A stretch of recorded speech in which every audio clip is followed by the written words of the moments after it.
Hey guys, today I'll be showing you my canoe and the modifications me and my dad did with it. Let's get into it.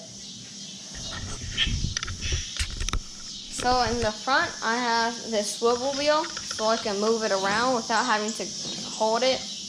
And I have this GoPro mount. This GoPro mount here in the back and the front. I have a couple rod holders. They're not the strongest, but they're okay. We have 2 stabilizers because sometimes it gets tippy.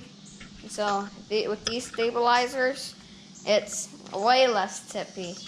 You can stand on it, you can rock it. It's super stable. And my dad welded these wheels onto me with this frame.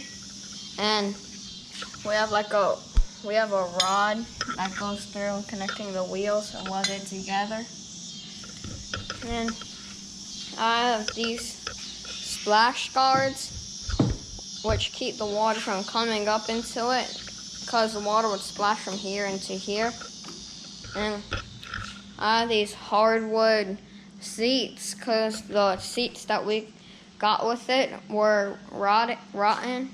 And we got it from a neighbor. He's a really cool guy.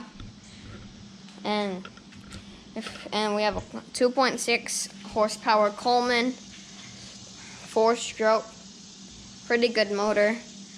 Not super fast, but it's all you need. And here, this is my pole. It's around 10 feet.